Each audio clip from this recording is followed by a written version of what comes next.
Un instante, una foto.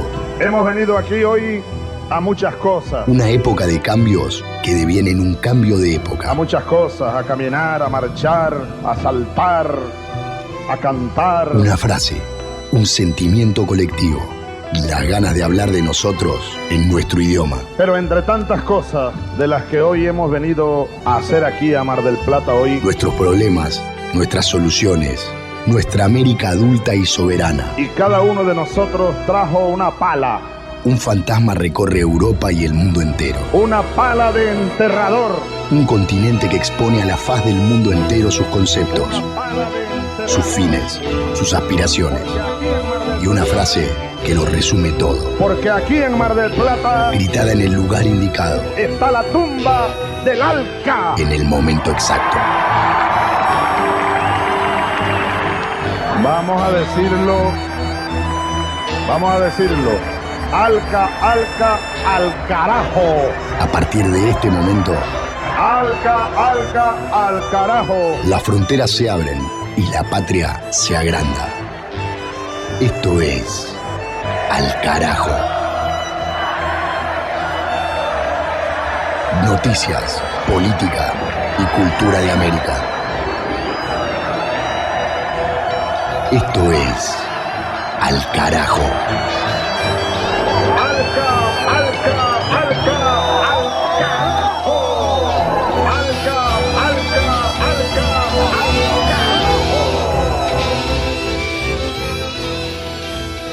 Damos inicio a nuestro episodio número 20 en esta temporada número 15, noticias, cultura, música y política de los pueblos de América. Esto es Al Carajo, programa que realizamos de manera asociativa con radios comunitarias, populares, campesinas, públicas y universitarias de distintos países del continente.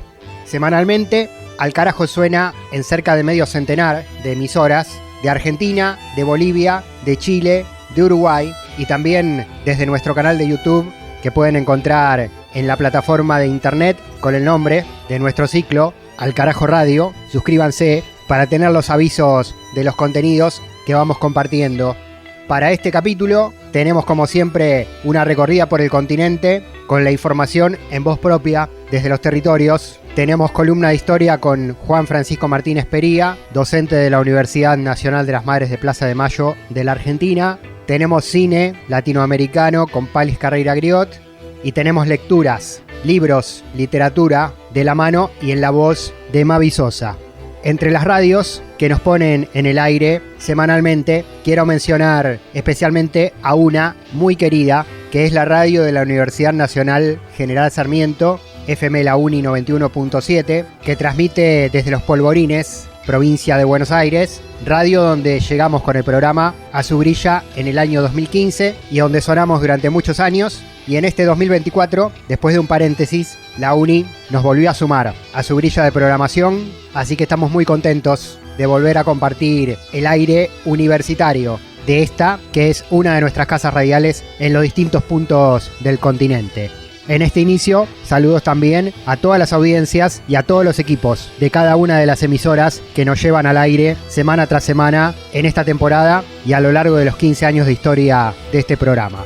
Mi nombre, Pablo Daniel Ovín, en la conducción y producción periodística. Abro la puerta ya para los primeros títulos y el desarrollo informativo en este viaje continental de 60 minutos radiofónicos que acá comenzamos a desandar.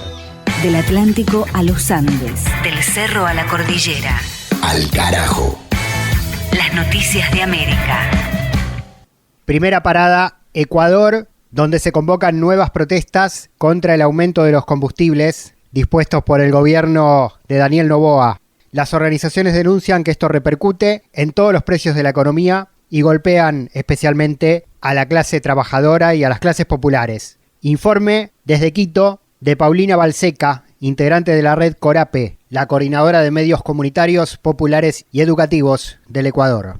El Frente Popular en la provincia de Cotopaxi ratifica las movilizaciones en rueda de prensa. Marco Vega, presidente de este frente, dio a conocer que las acciones iniciarán el frente de la gobernación de Cotopaxi. Posterior a entregar un documento, se dirigirán hasta el sector de la estación. Vega también dio a conocer que para ello más organizaciones se irán sumando con el paso de los días. Frente al decreto ejecutivo de incrementar el precio de la gasolina, nosotros hemos tomado la decisión de llamar y convocar una gran jornada de movilización a nivel nacional, porque hemos dicho nosotros de que el incrementar el precio de la gasolina va a significar que se incremente de hecho todo. Es una acción de lucha, una acción de resistencia.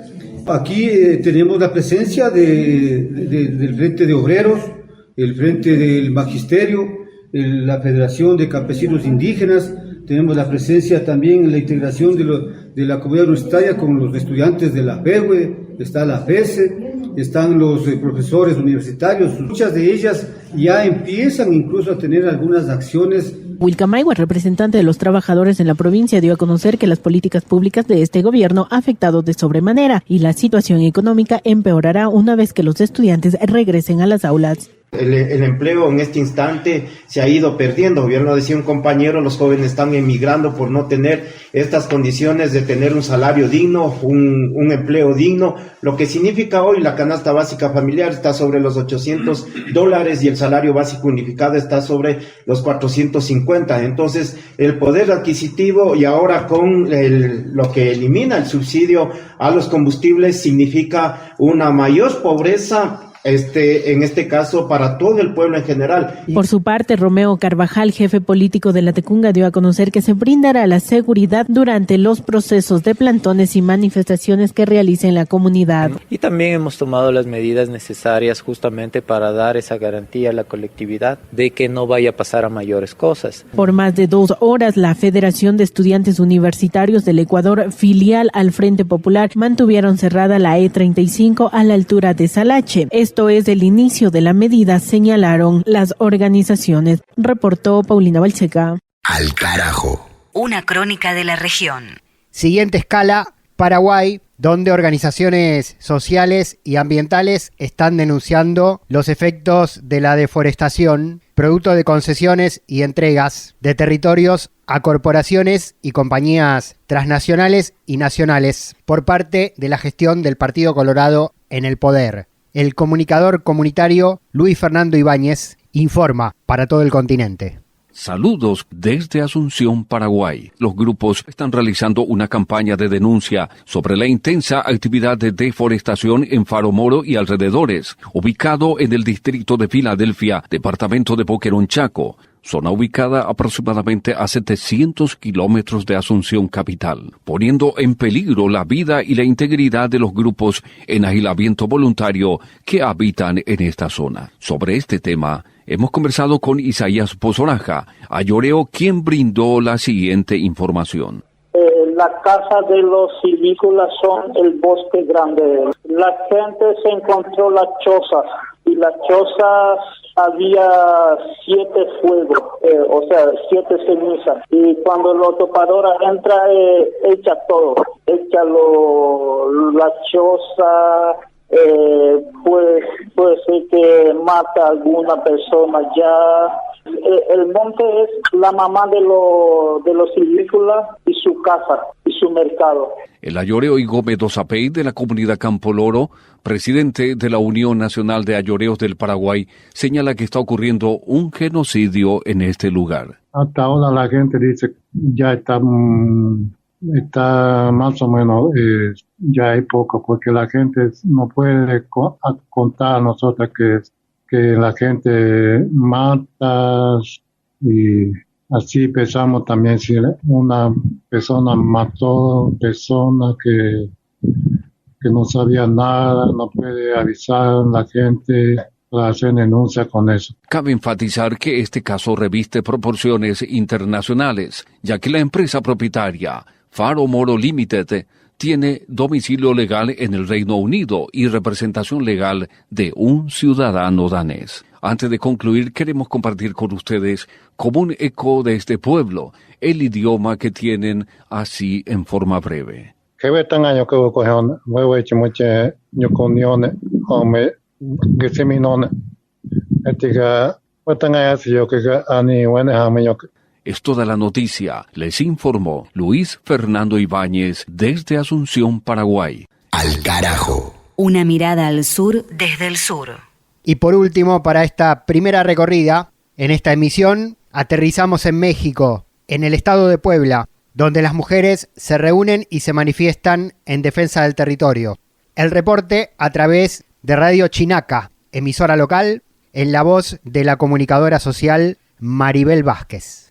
Se llevó a cabo el 5º encuentro de la Red de Mujeres Defensoras de los Territorios de la Sierra Norte de Puebla, donde participaron municipios como Tlatlauquitepec, Teciutlán, Iztacamaxtitlán, Zacatlán y Cuetzalan, donde se compartieron las luchas que cada una desde sus colectivos realiza en defensa de sus territorios. Pues le damos la más cordial bienvenida a todas y a todos. Sabemos que hay algunos compañeros también y nos da gusto. Es importante mantener los equilibrios en estos espacios de mujeres. Nosotras somos las Tochan, la asociación civil se llama Tocha, nuestra casa AC. Nos reunió la vida para poder encontrarnos en estos caminos y en estos caminos pues nos hemos propuesto acompañar procesos organizativos de mujeres, de diversas mujeres y nuestros propios caminos. Entonces, Tochan pues se dedica más como al acompañamiento. Creemos que este es un espacio de construcción colectiva y justo pues estamos muy contentas. Justamente el objetivo de este encuentro es que tanto de mujeres defensoras de todo el territorio de nuestra sierra, pues hagamos este intercambio de nuestras experiencias, de nuestros trabajos, de nuestras luchas, que unamos esos esfuerzos y esos corazones pues para seguir defendiendo a nuestra madre tierra, que lamentablemente se ve muy amenazada actualmente con todo lo que tenemos encima, desde megaproyectos, extractivismos, deforestación, el tema del agua. Justamente acabamos de vivir una de las peores sequías, creo que de las que tienen registradas, y lamentablemente pues hubo muchas afectaciones, ¿no? Que todo lo que pasa en nuestro territorio tenemos el derecho de saber qué está haciendo el gobierno en nuestro territorio. Eso sí está muy claro en todos los equipos, que tenemos el derecho de exigir. Si vemos que hay un terreno que lo están talando, tenemos derecho de preguntar qué está pasando ahí. Si vemos que hay una empresa que llegó, tenemos derecho de saber de qué es esa empresa. Si vemos que hay enfermedades, también exigir información. ¿Por qué están tirando la basura acá? Todo. Ese es nuestro derecho. Reporta Maribel Vázquez desde Radio Chinaca. De norte a sur, de este a oeste. Al carajo. Un viaje por el continente. En instantes, más noticias de América Latina y el Caribe. Ahora, en Al carajo, momento para la literatura de nuestro continente. Abrimos uno de nuestros libros de cabecera, 100 años de soledad, de Gabriel García Márquez.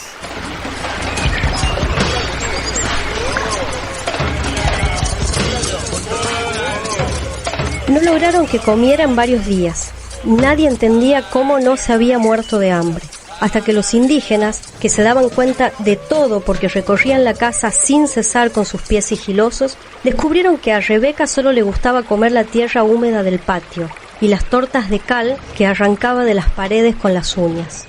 Era evidente que sus padres, o quien quiera que lo hubiese criado, la habían reprendido por ese hábito, pues lo practicaba a escondidas y con conciencia de culpa, procurando trasponer las raciones para comerlas cuando nadie la viera.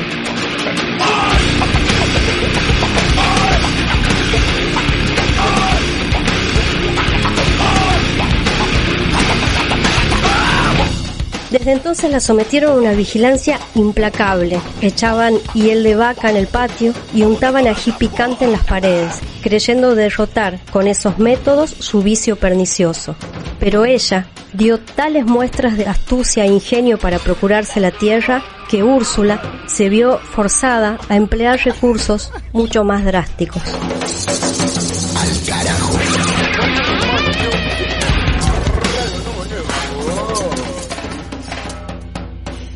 Las luchas políticas, las luchas sociales de la región tienen su lugar.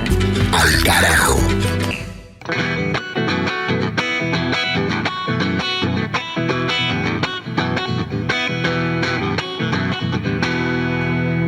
Ellos vinieron, nos encubrieron, aquí encontraron dioses que danzan. Ellos vinieron, nos encubrieron, aquí encontraron dioses que danzan. Y nos dijeron, cierra los ojos, dame la tierra, toma la Biblia. Huelga de amores, huelga de amores, huelga de amores en el Paseo de las Flores. Recibimos a Juan Francisco Martínez Pería, ahora en Alcarajo, docente, historiador del Centro Cultural de la Cooperación de Buenos Aires y compañero de micrófonos en este ciclo para pensar América Latina y el Caribe y para pensar el mundo también desde nuestra región latinoamericana. Bienvenido una vez más, Juan, ¿cómo te va? Hola Pablo, ¿cómo te va? Una gran alegría estar nuevamente en el programa.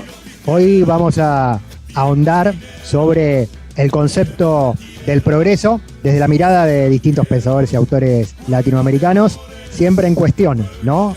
Ese paradigma. Sí, la idea es pensar un poco la noción de progreso y las consecuencias que ha tenido en América Latina y en el mundo desde la perspectiva crítica del pensamiento latinoamericano, sobre todo de autores del siglo XIX y autores más contemporáneos, ¿no? Autores más actuales. Sobre todo subrayando que la idea de progreso es una idea que parece inocente, es que incluso tiene buena prensa, digamos, ¿no? Pero que esconde una dimensión muy negativa y que realmente ha sido utilizada para legitimar múltiples crímenes, genocidios y sobre todo conquistas. Hay algo que es muy importante, que es que la mirada que nosotros tenemos del tiempo, la forma en que nosotros entendemos el tiempo como algo cuantitativo, ¿no? Esta idea de que el tiempo es dinero, como algo abstracto, como algo que no es algo cualitativo, sino cuantitativo, no es algo universal, es algo que surge en cierto momento y que surge fundamentalmente con la modernidad, con el capitalismo, ¿no? Sobre todo esta asociación entre el tiempo y dinero. Y también el tiempo no siempre es igual. Nosotros, de hecho, vivimos ahora en una sociedad con un ritmo mucho más acelerado que antes, ¿no? Por la conectividad, por la globalización y por un montón de cuestiones, pero obviamente que el tiempo, que la manera de entender el tiempo, de vivir el tiempo es algo, como decíamos, histórico, contextual. Pero además hay algo muy importante que no es solamente esta forma de entender el tiempo, sino la manera de entender la historia. Sobre todo las comunidades en América Latina, pero no solamente en América Latina, habían pensado el tiempo, la historia mejor dicho, de una forma más bien circular, de ciclos que no necesariamente se repetían totalmente, pero sí que funcionaban como una suerte de espirales. El tiempo también muy asociado a los dioses y también muy asociado a la naturaleza. Eso es algo que es muy fuerte en las comunidades latinoamericanas antes de la conquista, que incluso se perpetúa en el tiempo. De hecho, todavía hoy muchas comunidades siguen teniendo unas lógicas temporales muy distintas, donde el tiempo no se rige de la misma manera, ni la historia se rige de la misma manera que la perspectiva moderna eurocentrada. Pero bueno, sobre todo a partir del siglo XVIII surge una forma de entender la historia que es una forma marcada o signada por la idea de progreso. Entonces, la idea de progreso no es algo, digamos, universal, ni ahistórica, por supuesto, sino que surge en un momento determinado y un poco la idea acá es que tiene implicancias muy negativas, ¿no? Que generalmente nosotros no hemos visto. Hay un autor alemán que se llama Walter Benjamin, que forma parte de la Escuela de Frankfurt, que tiene mucha prensa, ¿no, Pablo? Que ha sido, digamos, una de las figuras que más ha criticado inicialmente la idea del progreso, pero justamente la intención de hoy es traer otros autores latinoamericanos que criticaron la idea de progreso y que incluso lo hicieron antes, ¿no? Que Benjamin, pero que tal vez no son algunos de ellos tan conocidos. Uno de ellos, por ejemplo, Francisco Bilbao, quien en alguna oportunidad hemos hablado ya hace tiempo y que seguramente más adelante volveremos a hablar. Pero digo, Benjamin no es ni el primero ni el único, y como les decía, en América Latina ha habido de forma muy pionera autores como Francisco Bilbao que han puesto en tensión la idea de progreso. Hay algo muy importante, que es que la idea de progreso hoy por hoy sigue teniendo cierta vigencia, no de la misma manera que en el siglo XVIII o el siglo XIX, pero que sigue teniendo cierta vigencia, y por eso es tan importante insistir en su crítica y su desarticulación. Básicamente la idea de progreso lo que hace es construir o se basa en la idea de que hay una línea histórica. Primero y principal, que hay una historia universal. Esto es muy importante. Hasta el siglo XVIII no había necesariamente una idea de que todos los pueblos del mundo compartían una misma historia. Tal vez sí una historia divina, una historia de la Biblia, etcétera, etcétera, pero no de la misma manera como nosotros entendemos la historia hoy. Entonces, en el siglo XVIII, a partir del siglo XVIII, el siglo XIX, digamos, la consolidación de la dominación europea sobre el mundo, se va consolidando la idea de que existe una sola historia. Para construir la idea de que existe una sola historia, Pablo y la audiencia, lo que hace falta es negar la multiplicidad de los recorridos históricos. Esto es muy importante, negar que hay multiplicidad de historias, de recorridos, de caminos. Entonces, lo que se hace primero y principal es plantear que hay una sola historia, que no hay múltiples historias, y después, y esto es muy importante, lo que se hace es plantear que esa historia es lineal y ascendente. Y tiene un solo sentido, y que tiene un sentido que excede al ser humano. También que no depende de vos, de mí o de los que nos están escuchando, sino que la historia tiene un fin y tiene un sentido, tiene una teleología, va hacia un lugar. Estas son ideas que aparecen muy claramente en autores como Hume, en autores después como Hegel, ¿no? Y muchos autores como Comte, ¿no? Como Spencer, y que incluso aparece, sobre todo al principio, en Marx y Engels, sobre todo el joven Marx y Engels. Después ellos van a ir cambiando esa mirada. Ahora, la historia de progreso y de linealidad que ellos crean, esto es lo fundamental, es una historia muy eurocentrada y capitalista. Porque uno dice, bueno, la historia progresa, ¿no? La historia avanza de forma ascendente. Bueno, pero ¿quién decide qué es el progreso? O sea, ¿cuál es el patrón? Hay que medirlo de alguna manera, ¿no? Y el patrón que se utiliza para medir ese progreso, obviamente es un patrón eurocéntrico, capitalista, y entonces el progreso podría ser, Pablo, no sé, tener mayor tiempo de ocio, estar más conectado con la naturaleza, estar más conectado con los dioses, bueno, lo que se te ocurra, digo, podría haber distintos patrones según las distintas comunidades. Bueno, la elección acá del patrón para medir el progreso es el desarrollo económico, el avance en términos económicos, el avance entre comillas, quiero decir, la mayor cantidad de riquezas, y el avance en términos científico-técnicos, ¿no? Entonces ahí aparece una forma de entender el progreso muy, muy particular, y ese patrón, esto es muy importante, ese patrón se aplica universalmente. No importa si a la otra comunidad le interesa más los dioses o el ocio o lo que sea, o la naturaleza, sino que el patrón por el cual se va a medir el progreso es ese de forma universal. Y acá aparece algo, Pablo, que es una novedad absoluta y que es muy impresionante y nosotros tenemos muy introyectado, que es la idea de que existen pueblos más adelantados y pueblos más atrasados. Esto no existió nunca antes, porque no había una sola forma de medir la temporalidad y la historia, y aparece a partir de este momento. Entonces, aparece una jerarquía temporal entre los pueblos.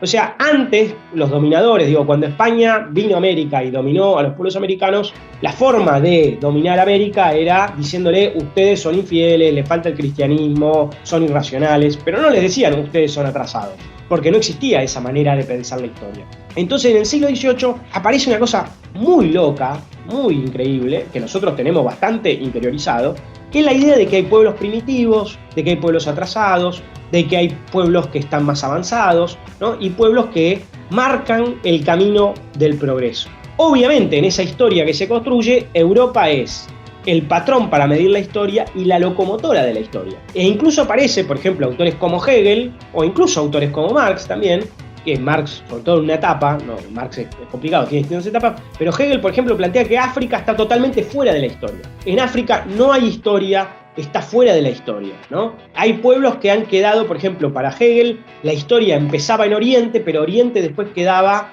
totalmente fuera de la historia, ¿no? Y quedaba enclaustrado. Lo mismo va a plantear Marx en un momento, hablando de la India, donde va a plantear que ahí la historia no avanza. Entonces, acá hay algo muy importante, que es que aparece esta jerarquía temporal entre los pueblos, y aparece lo que un autor colombiano contemporáneo se llama Santiago Castro Gómez, llama la negación de la contemporaneidad histórica.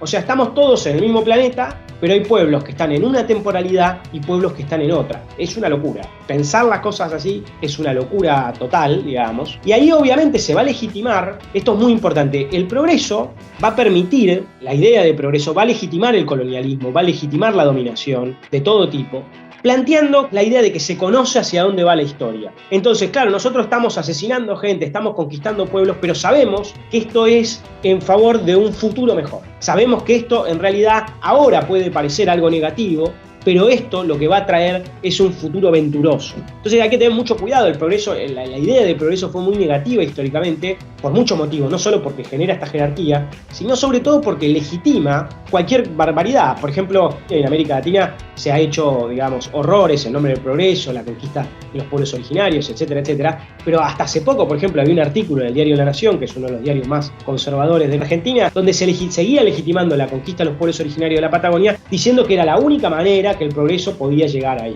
El progreso funciona, digamos, a través de la violencia, pero, bueno, trae algo más positivo de lo que hay antes. Esta fue la filosofía que predominó en el siglo XIX, e incluso Marx y Engels en un momento formaron parte de esta mirada. No quiero insistir tanto en esto, quiero insistir para ver cómo la cosmovisión era tan fuerte, ¿no? No se trata de pegarle tanto a Marx y Engels, quiero decir, de lo que se trata acá es ver que incluso ellos, que tenían miradas más interesantes, llegan a compartir en un momento esto. Y por ejemplo, Engels legitima la conquista de Estados Unidos sobre México, o la conquista de Argelia por parte de Francia, y Marx también legitima la conquista de la India por parte de Inglaterra. No lo celebran, dicen acá hay un montón de muertes y es un horror, pero es progreso, digamos, lo que va a venir acá es mejor que antes. Para poder decir que lo que va a venir es mejor que antes, uno tiene que saber ya de antemano esa historia. Y resulta que, lamentablemente, esa historia no se puede saber, ¿no? Acá hay un autor que quiero subrayar, que es Francisco Bilbao, que en 1857, discutiendo con Sarmiento, va a plantear en un texto muy, muy valioso, se llama La Ley de la Historia, una crítica muy pionera a la idea de progreso, diciendo que esta es una filosofía de la dominación, que es una filosofía de la conquista, y es una filosofía que legitima, justamente lo que él dice es una filosofía del éxito, ¿no? O sea, todo horror puede legitimarse con esta idea de progreso. Y Bilbao muy tempranamente va a plantear la necesidad de pensar una filosofía de la libertad, una filosofía que no está sujeta a determinismos, ¿no? Y una filosofía de la historia latinoamericana distinta, emancipatoria y de la libertad, que rompa con este determinismo teleológico de la idea de progreso. Ya para cerrar, Pablo, hay algo muy importante. Hoy por hoy, digo, ningún científico social, ningún periodista prestigioso va a expresar ideas abiertamente racistas o abiertamente coloniales. Bueno, a veces sí, pero digamos, quiero decir, me refiero a gente más o menos seria. Sin embargo, hoy por hoy la idea de progreso sigue estando presente, sobre todo en la dicotomía entre pueblos desarrollados y pueblos subdesarrollados. Nosotros seguimos trabajando con esa idea de pueblos desarrollados y pueblos subdesarrollados, que es muy problemática, que está atrapada en esta mirada eurocéntrica, colonial, que nos sigue subalternizando y nos sigue haciendo pensar que nosotros tenemos que alcanzar Europa y que el único camino que nosotros podemos recorrer es el de Europa y Estados Unidos, ¿no? Entonces, esta cuestión del progreso, que ahora, digamos, ahora no, ya durante todo el siglo XX apareció como la idea de desarrollo, la idea de países en vía de desarrollo, países emergentes, tiene que ser discutida y felizmente en los últimos tiempos ha sido discutida por distintos autores y autoras que vale mucho la pena leer. Muy interesante la mirada de todo lo que narrás y todo lo que hilvanás en el relato histórico. Me quedo pensando en contradicciones como que los movimientos populares o de izquierda en América Latina y también en Europa se definen como progresistas en contra de los movimientos conservadores de derecha. Con este concepto de progreso puesto arriba de la mesa, bueno, habría también que replantearse las autocalificaciones que se ponen las izquierdas en el mundo. Sí, la izquierda en particular ha compartido históricamente muy fuertemente la idea de progreso y ha sido muy problemática. La izquierda, sobre todo la izquierda más ortodoxa o menos crítica o menos abierta, ha compartido históricamente una idea de una linealidad histórica y de la sucesión de etapas históricas. Por ejemplo, en el siglo XX fue muy problemático la discusión sobre cómo había que alcanzar el socialismo, ¿no? Porque para alcanzar el socialismo supuestamente había que pasar por el capitalismo. Entonces había un solo recorrido, ¿no? Eso se fue discutiendo en el siglo XX de distintas maneras, ¿no? Con distintos autores y autoras que fueron planteando miradas más abiertas. Pero está claro, digamos, que lo que ha mostrado el siglo XX, o por lo menos si uno lo quiere ver críticamente, es que todas estas miradas, digamos, de la linealidad histórica se han mostrado más que problemáticas. Obviamente, definirse como progresistas es problemático. Y América Latina, muchos movimientos en América Latina han comprado sin beneficio de inventario muchas ideas, incluso, quiero decir, movimientos bien intencionados, de izquierda, nacional populares, muchas veces han comprado muchos de los mitos modernos, sin ponerlos en tensión e intentando alcanzar Europa, pero con ribetes más nacional populares, dándose cuenta después que ese probablemente no era el recorrido. Porque también acá hay algo muy importante. Por ejemplo, Frantz Fanon decía, ¿no?, que si nosotros queremos alcanzar Europa y hacer un modelo como el de Europa, bueno, dejemos que vengan los europeos, ¿no? Por eso él, al final de Los Condenados de la Tierra, lo que él dice es: animémonos a inventar nuestro propio proyecto, ¿no? En África lo está planteando, pero en África, pero para todo el mundo periférico. Lo importante acá es entender que nosotros tenemos una historia particular, un recorrido particular, y que debemos inventar nuestro propio camino. Yo creo que eso, por ejemplo, en los últimos tiempos, en el giro nacional popular que hubo en América Latina, hubo conciencia bastante de eso. No se logró totalmente, por supuesto, pero hubo, con la recuperación de ciertas miradas y ciertas contribuciones de los pueblos originarios, etcétera, etcétera, cierto trastocamiento de los mitos de la modernidad más fuerte, ¿no? Totalmente. Y está claro en la historia que si dejamos que vengan los europeos o los norteamericanos, no vamos a ser Europa ni Estados Unidos. No, tampoco. Vamos a ser su patio trasero, productor de materias primas para su riqueza, y eso está en tensión. Juan, bueno, interesantísimo. Bilbao 1. ¿Nombrás más autores, más libros? Sí, Bilbao es un libro de su autor clásico, muy olvidado, al cual yo le tengo especial cariño y siempre que puedo lo meto a un lado. Bilbao, este libro que les decía, La Ley del Progreso, es un texto fundamental que todos y todas deberíamos leer. En las universidades lamentablemente no se lee ninguna. Bueno, salvo en las clases que ellos damos y en alguna otra, pero que sí, en general no se lo lee. Como decía, La Ley de la Historia. Después, textos más recientes, por ejemplo, Enrique Dussel, 1492, hacia el mito de la modernidad. Ahí hay toda una crítica también a la idea de progreso, a la idea de modernidad. También los textos de Aníbal Quijano, bueno, los textos de Quijano han sido compilados, vale mucho la pena también leerlos. Santiago Castro Gómez, a quien citaba, tiene un libro que se llama La Ibris del Punto Cero, donde desarrolla estas ideas. Arturo Escobar, también otro autor latinoamericano, tiene otro libro importante que se llama La Invención del Desarrollo, ¿no?, que vale la pena recuperar. Y hay más, digamos, hay múltiples autores y autoras que han trabajado estos temas. Y en los últimos tiempos hubo muchas discusiones en América Latina sobre el modelo a seguir, ¿no? Si este modelo tenía que ser un modelo desarrollista, tenía que ser un modelo distinto, ¿no? Se ha criticado mucho supuestos extractivismos, etcétera, etcétera. Obviamente no hay soluciones fáciles a estas, pero seguro que seguir pensando en términos de progreso o de desarrollo o de vías en desarrollo es muy problemático y es muy opresivo, ¿no? Y hay que liberarse mentalmente de esas ideas. Patriotas importados, nativos sin orejas, patriotas importados, nativos sin orejas, la muerte grita tierra y el canto chacarera, la muerte grita tierra y el canto chacarera. Y nos dijeron, tiempo es dinero, y en esta tierra sos extranjero. Huelga de amores, huelga de amores, huelga de amores, en el Paseo Las Flores. La historia escrita por vencedores no pudo hacer callar a los tambores. La historia escrita por vencedores no pudo hacer callar a los tambores. Y los tambores de al carajo no se callan. Juan Francisco Martínez Pería pasó con su columna de historia, docente del Centro Cultural de la Cooperación y de la Universidad Nacional de las Madres de Plaza de Mayo de la República Argentina. Seguimos con más noticias para más adelante en este capítulo número 20 del 2024. Informe Mercosur, Lula contra el tándem Milei-Bolsonaro y más noticias y voces de toda América Latina y el Caribe. Al Carajo Radio es nuestro canal de YouTube. Invitamos a suscribirse. Estamos en X, Facebook e Instagram por las redes sociales y sonamos en medio centenar de radios comunitarias, populares, campesinas, públicas y universitarias de Argentina, Bolivia, Chile, Uruguay y queriendo llegar a todo el continente. Seguimos en Al Carajo. Una crónica de la región. Guajira para el recuerdo. La bestialidad imperialista. Bestialidad que no tiene una frontera determinada ni pertenece a un país determinado. Bestias fueron las hordas hitleristas, como bestias son los norteamericanos hoy, como bestias son los paracaidistas belgas, como bestias fueron los imperialistas franceses en Argelia.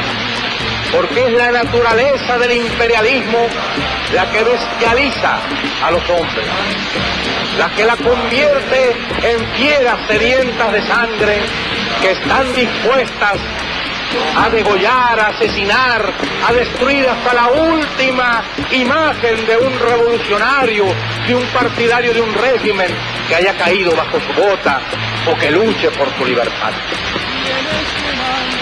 Y la estatua que recuerda a Lumumba, hoy destruida pero mañana reconstruida, nos recuerda también en la historia trágica de ese mártir de la revolución del mundo, que no se puede confiar en el imperialismo, pero ni tantito, nada.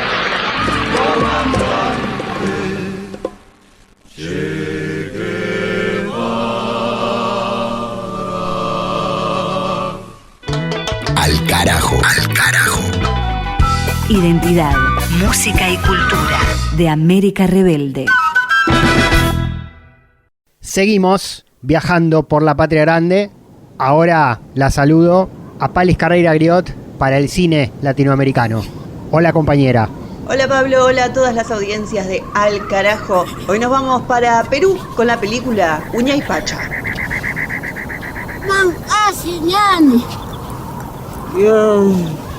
Como única banda de sonido, en su casi hora y media de duración, se escucha el ambiente de la inmensidad de la montaña Ayincapac, a casi 6.000 metros de altura. Uña Pacha cuenta la historia de una pareja de ancianos, Wilka y Faxi, que viven en un rincón de los Andes peruanos, en la soledad del antiplano, defendiendo su cultura y su lengua. En este drama vemos a dos ancianos que viven día a día de lo que sus tierras y su ganado le dan, sobreviven a las inclemencias del tiempo y están todo el tiempo esperando el regreso de su hijo, del que no sabemos por qué ni a dónde se fue.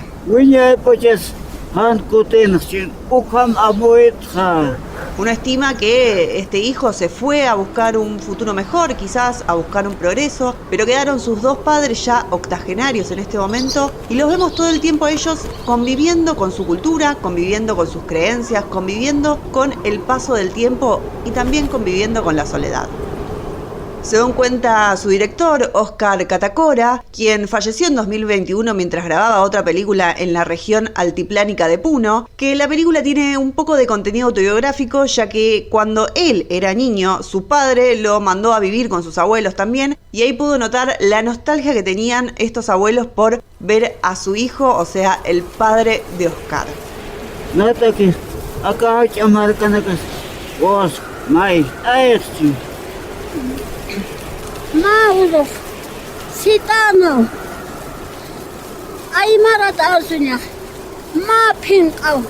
Es una película, un drama, una ficción muy interesante, muy cruda. Es muy interesante escuchar en toda la película el idioma aymara muy presente y muy presente toda la cultura de Perú y toda la cultura de estos dos ancianos.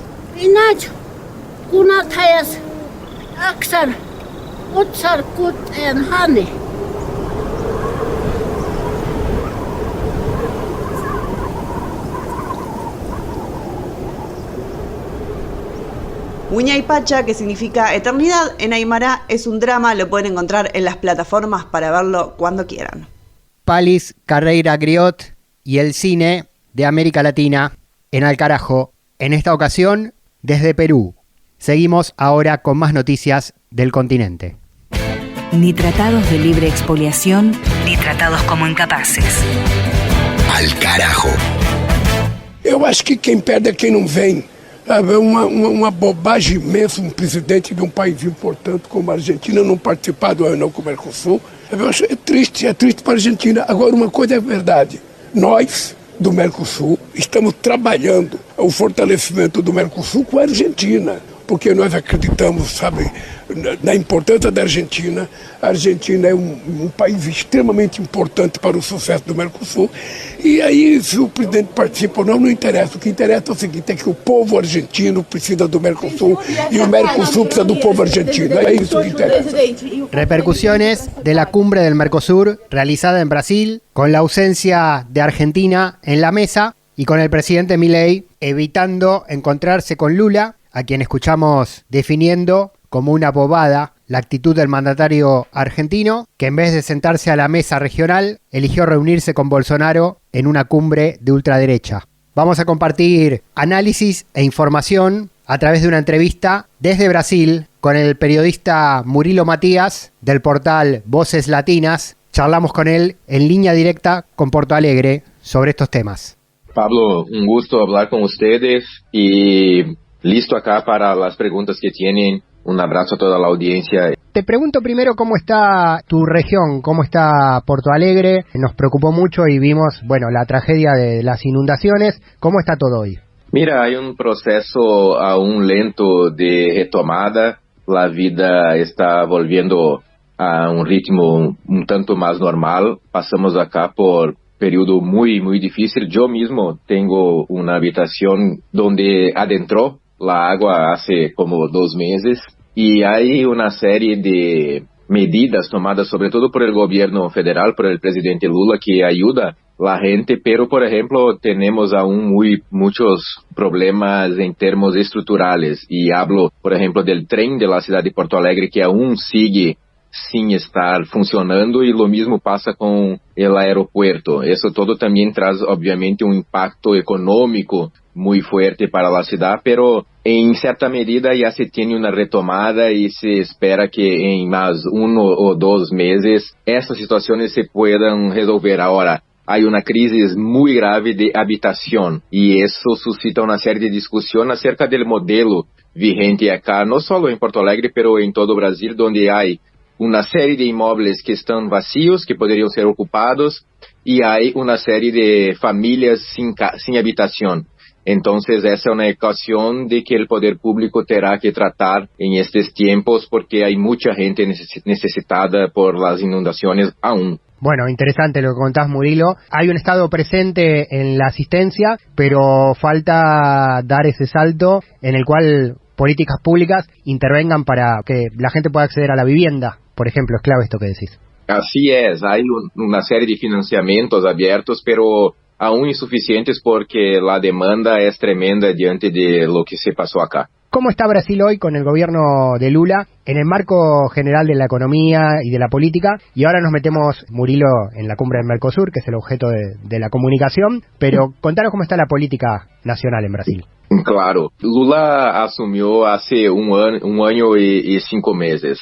Desde entonces hay una retomada de Brasil, sobre todo en territorio, en ambiente internacional. Brasil volvió a ser un país respetado porque tenemos un presidente que respeta a los demás en el plano internacional. Hay una serie de programas sociales también que fueron retomados, sobre todo desde el punto de vista social y también en términos de la educación y salud en Brasil. Y por otro lado hay una presión muy fuerte de los grupos conservadores, de la derecha, de la ultraderecha, tentando obviamente desestabilizar el gobierno que asedia buenos índices económicos en este momento. Por ejemplo, Brasil tiene su índice más bajo de desempleo en muchísimos años y eso es fruto de la política económica que se viene haciendo desde que Lula volvió al poder. Son de la derecha y de la extrema derecha, o sea, Lula y su gobierno tienen que todo el tiempo negociar con esos grupos económicos y eso obviamente genera una serie de dificultades para la gestión que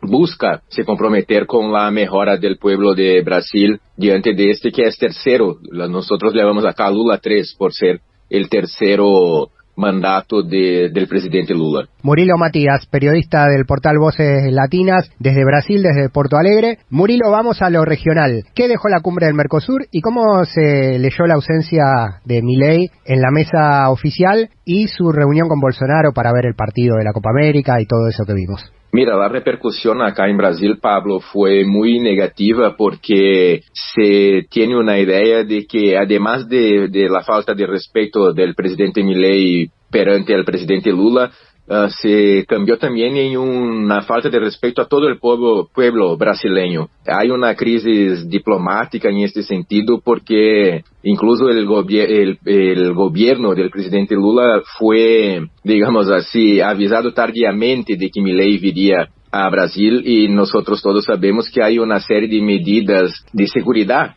que envolvem quando há uma visita de jefe de Estado. O presidente Lula, diante de lo que hizo Milei, incluso tuvo que cambiar uma agenda que haría en el estado de Santa Catarina, que fue donde ocurrió la reunión de agentes de la extrema derecha regional. Lula tenía una agenda en el puerto de Itajaí, que es una ciudad que está muy cercana a Balneário Camboriú, y cambió eso para no haber cualquier tipo de possibilidade de encontro improvisado com Milei que poderia generar algum tipo de problema, incluso por la gente que estava por allá. La prensa de Brasil, de la mesma maneira, considera muy desrespetuoso la postura del presidente argentino, y la idea es que las relaciones entre Brasil y Argentina estão em provavelmente su peor momento de la historia diante de lo que hace el presidente de Argentina. Es la primera vez que pasa, ¿no? Uno piensa en presidentes de izquierda o en presidentes de derecha viajando a países de la región y sí, encontrándose con líderes políticos de su propio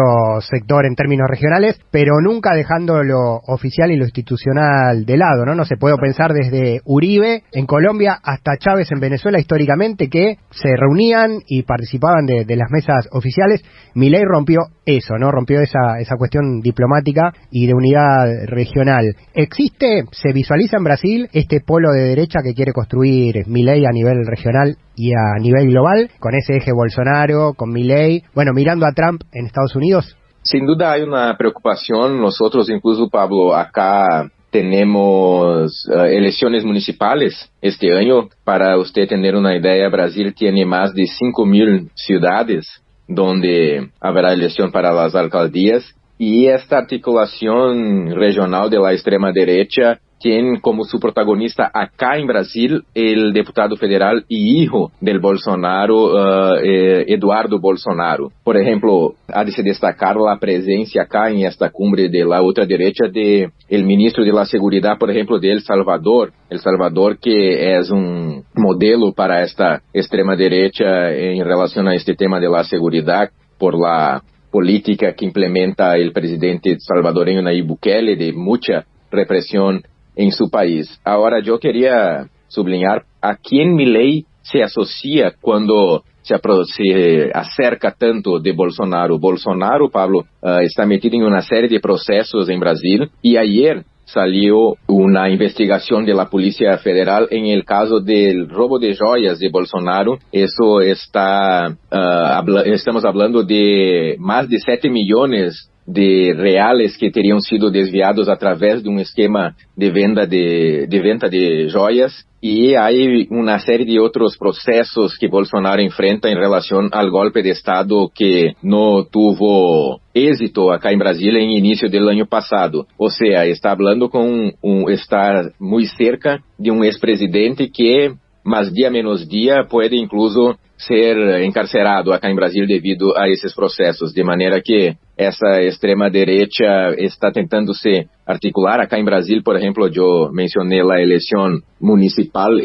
têm o plano de elegir como 2.000 prefeitos, alcaldes, e isso é algo que preocupa porque certamente temos também eleição em Estados Unidos e sabemos a influência que o imperialismo infortunadamente ejerce acerca sobre la política latinoamericana en nuestros países. Sí, sobre esa asociación Milei y Bolsonaro, en Argentina, Murilo, bueno, hay denuncias y preocupación por la presencia de personas que fueron condenadas por el intento de asalto al Plan Alto, por el intento de golpe. Supuestamente están condenadas en Brasil por eso y están en Argentina caminando tranquilas por la calle, sacándose fotos y subiendo videos. Entendemos que no hay mucha información en Brasil sobre este tema, ¿no? Así es. Ahora, eso es más un punto de esta crisis que estamos hablando, Pablo, porque estamos hablando de personas que son prófugas y intentan, a través de una chicana jurídica, decir que son perseguidos cuando fueron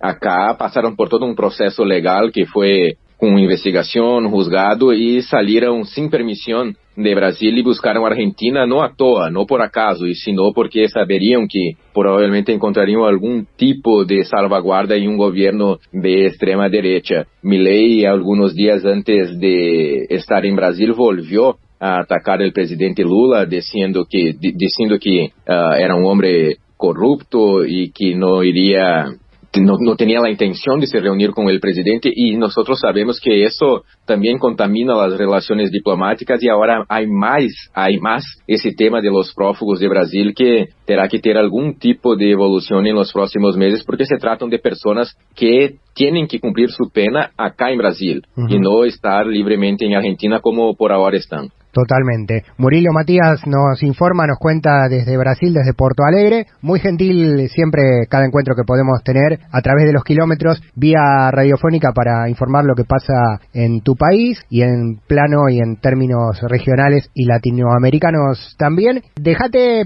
lugares donde la gente te pueda visitar, te pueda leer, te pueda escuchar, te pueda ver con tu trabajo periodístico. Claro que sí. Pueden buscar en Instagram o en YouTube Vozes Latinas, como está en portugués, Vozes está con Z, y ahí nosotros hacemos una cobertura de Latinoamérica. Un abrazo, Pablo, siempre a disposición. Murilo Matías, periodista brasileño, portal Voces Latinas, lo encuentran así en las redes, en Instagram y en las plataformas, Voces con Z en portugués, Voces Latinas. Murilo Matías, excelente, perfecto español / portuñol para contarnos sobre la cumbre del Mercosur, la visita de Milei y el eje derechoso entre Bolsonaro, Milei y América Latina queriendo espejarse en lo que es la candidatura de Trump en Estados Unidos. De norte a sur, de este a oeste. Al carajo. Un viaje por el continente. Salió al patio justo en el momento en que Pedro le gritaba buscándola con desesperación. Tenía que ir a Eagle Pass por el Dr. Brown, que era el médico de la familia, y no la encontraba por ningún lado. Rosaura había empezado con los dolores de parto. Pedro le encargó que por favor la atendiera mientras él volvía. Tita era la única que podía hacerlo. En casa no quedaba nadie.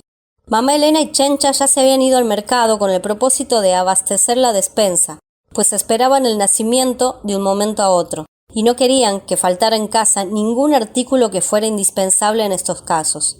No habían podido hacerlo antes, pues la llegada de los federales y su peligrosa estancia en el pueblo se los había impedido. No supieron al salir que el arribo del niño ocurriría más pronto de lo que pensaban, pues en cuanto se fueron, Rosaura había empezado con el trabajo de parto. A Tita entonces no le quedó otra que ir al lado de su hermana para acompañarla, con la esperanza de que fuera por poco tiempo. No tenía ningún interés en conocer al niño o niña o lo que fuera, pero lo que nunca se esperó es que a Pedro lo capturaran los federales injustamente impidiéndole llegar por el doctor, y que mamá Elena y Chencha no pudieran regresar a causa de una balacera que se entabló en el pueblo, y las obligó a refugiarse en casa de los Lobos, y que de esta manera la única presente en el nacimiento de su sobrino fuera ella. Aquí se queda la clara, la entrañable transparencia de tu querida presencia, comandante Che Guevara. Como agua para chocolate, de Laura Esquivel, de México a toda América Latina, en la voz de Mavi Sosa, segunda lectura de este episodio número 20 de Al Carajo, con la cual empezamos a cerrar este viaje. En la primera parte, nuestra compañera Mavi nos regaló también un pasaje de 100 años de soledad del mítico Gabriel García Márquez. Son los dos libros que nos acompañan en esta temporada número 15, en este año 2024. Estuvo también Juan Francisco Martínez Pería, historiador de la Universidad Nacional de las Madres de Plaza de Mayo de Argentina. Con su columna, Palis Carreira Griot nos recomendó cine desde la cordillera de los Andes peruana. Tuvimos noticias desde México, vía Radio Chinaca de Puebla, desde Ecuador, a través de la red Corape, desde Paraguay, a través de Aler Contacto Sur, con la información en voz propia directamente desde los territorios. Mi nombre, Pablo Daniel Ovín, en la conducción y producción periodística de este ciclo. Nos despedimos acá de esta emisión. Nos reencontramos en nuestro próximo viaje por la Patria Grande. Nos buscan en YouTube Al Carajo Radio. Nos encontramos en el aire de las radios que nos retransmiten en Argentina, en Uruguay, en Chile, en Bolivia, durante la semana y el fin de semana, en distintos horarios, en distintos momentos. Cubrimos así todo el continente. Gracias por la escucha, será hasta la próxima. Esto fue Al Carajo. De primavera, comandante, para plantar la bandera, comandante, con la luz de tu sonrisa, tu amor revolucionario te conduce a nueva empresa, donde espera la firmeza de tu brazo libertario. Aquí se queda la clara, la entrañable transparencia de tu querida presencia, comandante Che Guevara, de tu querida presencia, comandante Che Guevara.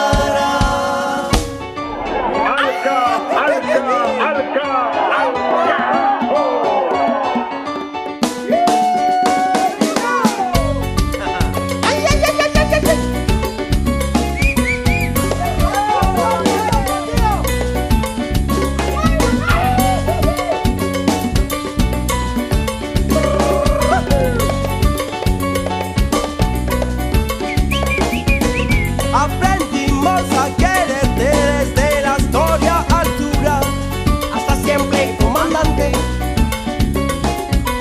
Tu mano gloriosa y fuerte le conduce a nueva empresa, hasta siempre, comandante. Che Guevara, Che Guevara,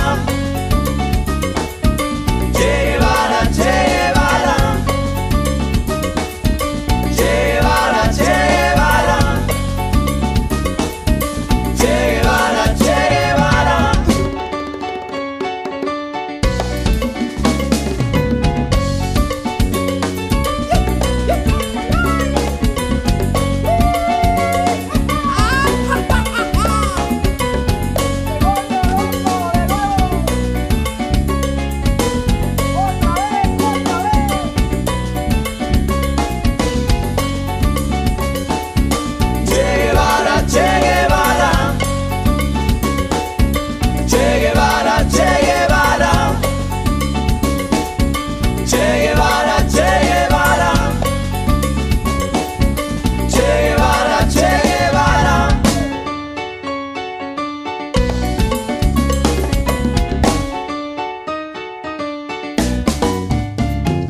Alca.